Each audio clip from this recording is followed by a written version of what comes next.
What's going on, you guys? It's your boy Dark Light coming right back at you, beautiful people, with another video. I got quite a few videos for you guys today, so I hope you stick around for it.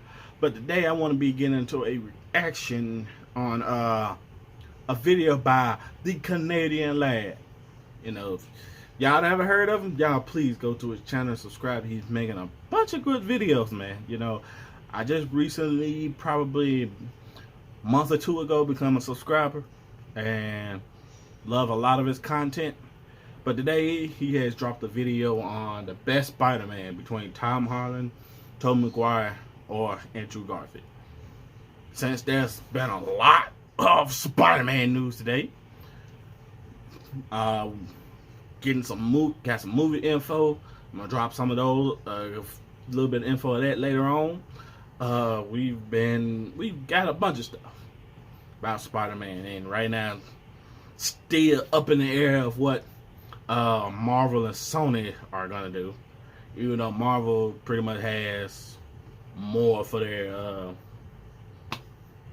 trying to keep Tom Holland Spider-Man in their universe, and then Sony trying to create their own little Spider-Verse. So there's a lot going on. But to answer that little bit of question for this video, by me growing up and the first ever, well, I say the second Spider-Man that we had, because my first actual Spider-Man was the voice actor for the 90s, the Amazing Spider-Man cartoons. But if you were to go to live action, my first actual live action Spider-Man was the Sam Raimi Spider-Man, Tobey Maguire. So, but now it has gotten to the point, Tom Holland has pretty much reached that peak, and he's the perfect Spider-Man to me. Now I really want to see what the Canadian lad has to say about it. So let's get into our first little reaction today, y'all. Go.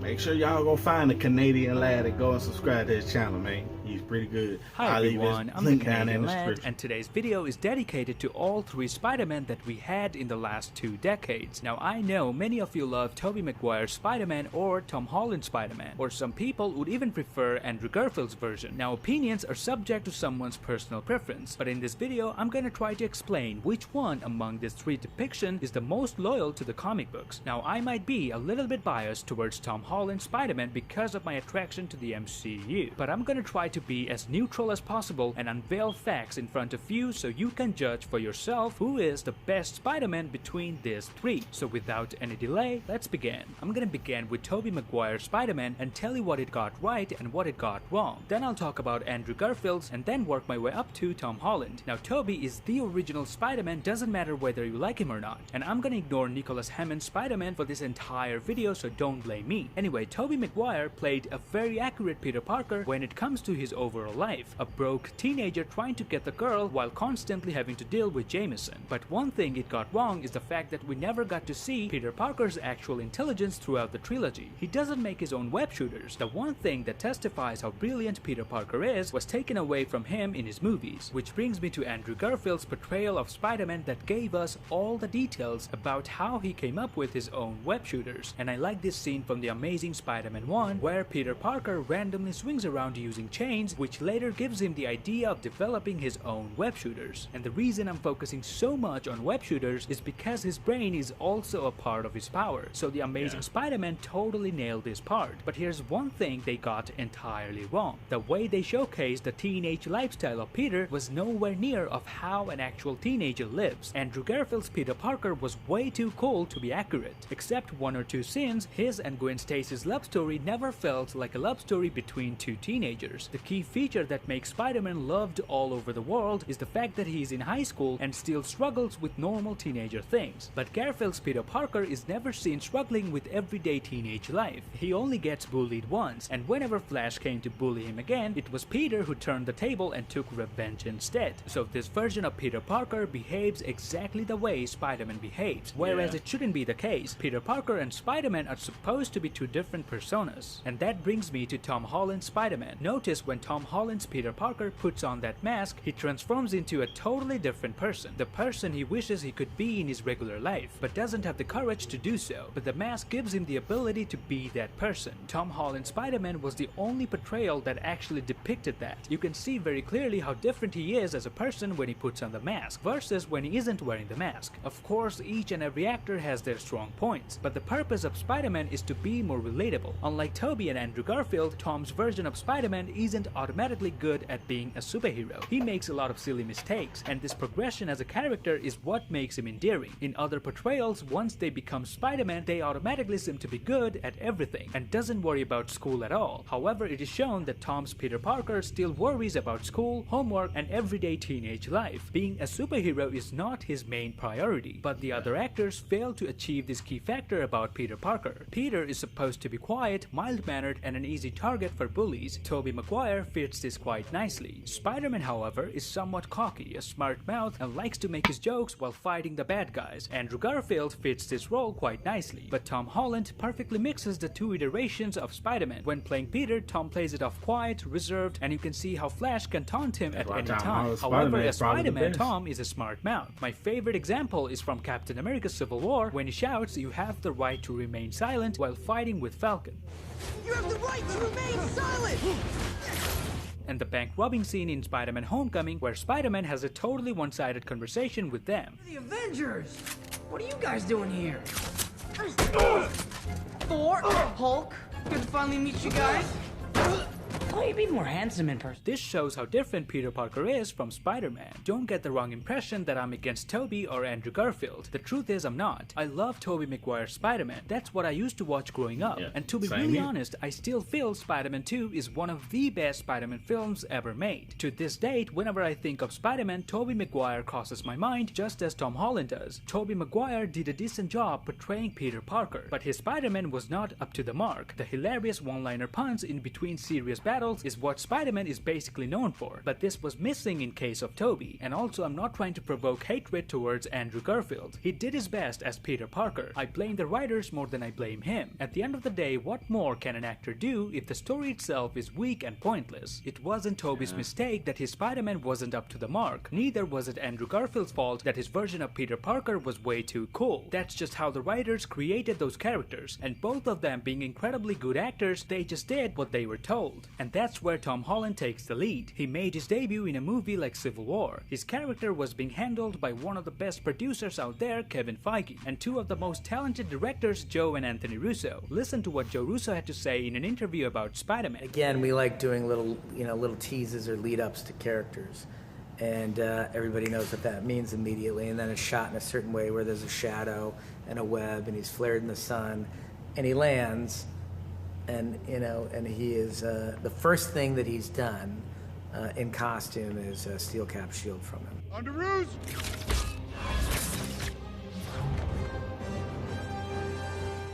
Now that I praise Tom Holland's version of Spider-Man, it only makes it fair if I do some constructive criticism as well, and I can tell you a few. For example, the fact that MCU's Peter Parker is overly dependent on Tony Stark takes away the individuality of Peter Parker. Instead of establishing him as the Spider-Man, MCU seems to be more focused on turning him into the next Iron Man. But I know that's also not entirely true, and I can say this based on how Spider-Man Far From Home ended. Spoiler alert, Peter Parker gets his identity revealed to the general public at the end of Far From Home, and now he no longer has Tony Stark beside him to help him out like Tony always did. So I can pretty much guarantee you that Peter Parker is going to have his own identity in Spider-Man 3. So even though this might seem like a downside of Peter Parker in the MCU, but I know for sure that Spider-Man 3 is going to address this issue and establish him with his own personality. Don't get me wrong, I love the relationship Peter had with Tony, almost like a father and son, but he shouldn't only be made dependent on Stark technologies which can damage his character arc.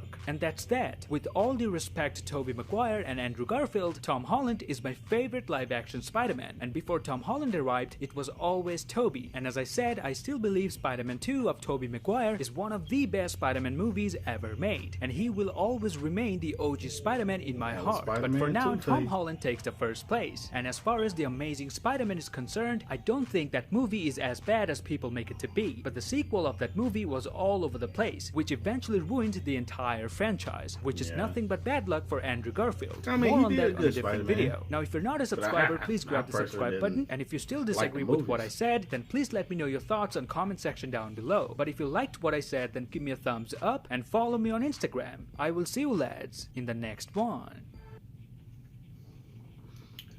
Well, yeah, I understand every little sense he made, every little point he made. Like I said, Andrew Garfield's version of Spider-Man, he did a good job at portraying him as being smart.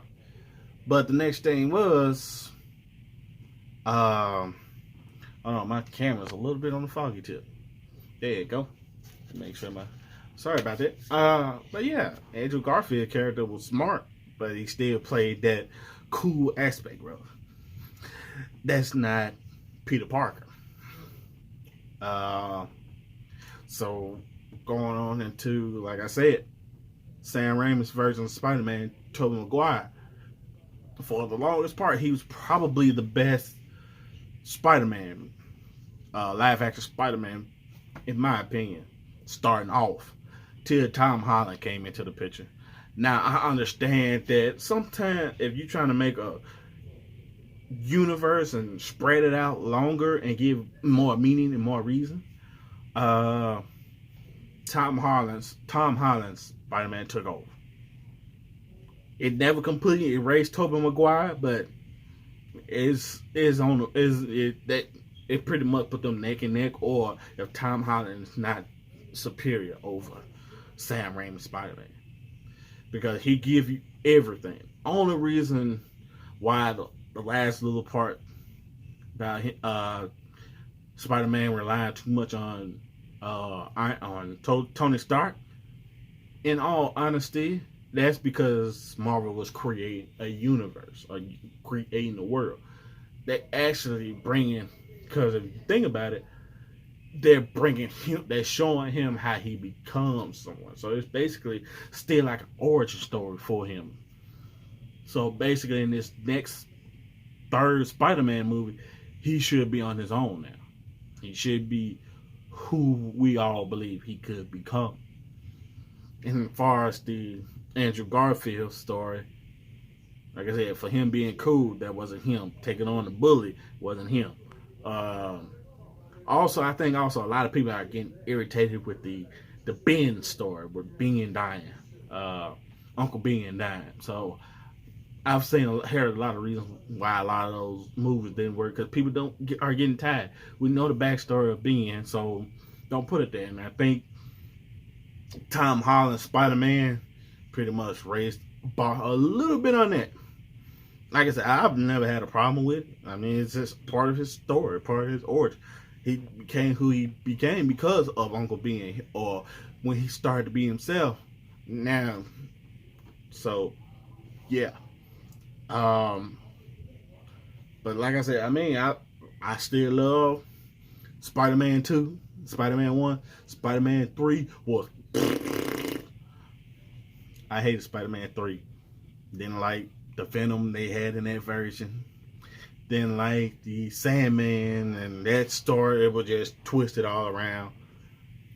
But I still love Tobey Maguire Spider-Man, the Sam Raimi version. But I think ever since Tom Holland came in, yeah, he's been a little bit above that. So I understand everything the Canadian lad said. It's great. But hey, y'all let me know what y'all think in the comments, man. And if y'all haven't subscribed to the Canadian lad, y'all please go show him some love. Subscribe to his channel. Like I said, I have enjoyed a lot of his videos. I have recently become subscribed about a couple months. And I've gone through quite a few of his and decided to just do a reaction video to it. Like I said, there's a lot of Spider-Man news been coming out lately, so I want to get in part. I am a Marvel nut.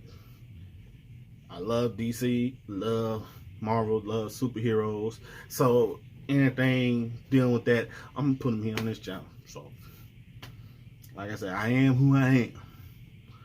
But anyway, I hope you guys enjoyed. Hit that thumbs up. New to the channel, y'all please subscribe.